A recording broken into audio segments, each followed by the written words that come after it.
今日は車の部品、海の通り道、サッカーまで入ってきたのだ。話がいろいろ飛ぶけどちゃんとつながってるのだ。最初から落ち着きがないわね。けれどその並びなら気になるわ。車の話があるならちょっと楽しみさん。部品の動きって地味に大きいよね。まずは三菱電機と本杯の話から行くのだ。三菱電機が自動車部品事業で本杯との提携を検討するらしいのだ。本当？収益性に課題がある事業を立て直したいって流れね。本杯って他の会社の代わりに作るのが得意なところじゃん。そこが入ると一気に景色変わりそうだよね。しかも子会社に本杯から 50% の出資を受ける案まであるのだ。半分まで入るってかなり踏み込んでるわね。のっぺりした提携じゃないわ。共同で走る感じだよね。しかも EV、つまり電気で走る車の作り方も持ってるなら自動車部品と相性良さそうじゃん。そこで受託生産の力が効くのかしら。要するに他社のものを作る流れに強いってことよね。そうそう。工場の回し方とか取引先の広さがそのまま武器になるじゃん。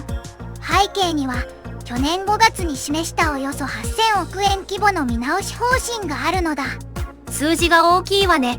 その中でも部品事業をどうするかが焦点だったのね。文化祭の出し物で得意な人と組んで立て直す感じに近いかも。役割分担がはっきりすると強いじゃん。さらに本杯は三菱自動車への EV 供給も決めているのだ。それに三菱ふそうトラック、バスとも EV バスの新会社を作る予定だったわね。日本企業とのつながりが広がってるの。ちょっと面白いよね。部品だけじゃなくて車体側にも波及しそうじゃん。ここでうまくいけば収益性の回復につながる可能性があるのだ。逆にここで噛み合わないと見直しが長引くかもしれないわ。次の一手が気になるわね。次は海の道の話なのだ。パナマ運河の通行券がかなり高くなっているのだ。通行券って予約なしでも優先的に通れる権利のことね。そこが跳ねたのは大きいわ。3倍近くってかなりえぐいじゃん。運ぶ側からしたら予定が全部狂いそうだよね。平均の落札価格は3月から4月でおよそ38万5000ドル、約6100万円なのだ。しかも先週は3日以上待たされた船もあったのよね。時間もお金も重いわ。400万ドル、約6億4000万円を払ったタンカーもあるって桁が飛びすぎじゃん。背景にはイラン情勢でホルムズ海峡の事実上の封鎖が続いていることがあるのだ。ホルムズ海峡は中東の原油が通る大事な出口ね。そこが詰まると流れ先が変わるわ。だからアジアの精製業者がアメリカ産原油を増やしてるんだね。遠回りでも確保したい感じか。パナマ運河は太平洋と大西洋を結ぶ要衝なのだ。遠くの話でも物流が集まると一気に混むのだ。宅配便の仕分け場が詰まると全部遅れるのと似てるわね。一本の道が止まると連鎖するのよ。それが原油だとガソリン代とかにもじわっときそうだよね。家計に刺さるのがきついじゃん。石油精製業者の動きが変わると輸送のルートも変わっていくのだ。この高値しばらく続くのかしら。情勢が落ち着くまで読みにくいわね。運河の値段がここまで上がるなんてニュースだけでも胃が重いよね。最後はサッカーなのだ。J1 特別大会のエギスと東側の組分けで鹿島アントラーズが首位を守って3連勝なのだ。1対0で勝ち切ったのね。派手じゃなくてもこういう勝ち方は強いわ。前半終了間際の1点を守り抜くのめっちゃ心臓にくるじゃん。見てる側も落ち着かないよね。決めたのは鈴木優馬選手なのだ。あの1点がそのまま試合を決めたのだ。こういう一発が首位の空気を作るのよね。勝ち点は32まで伸びたわ。勝ちともって勝ったり引き分けたりで積み上がる点数だよね。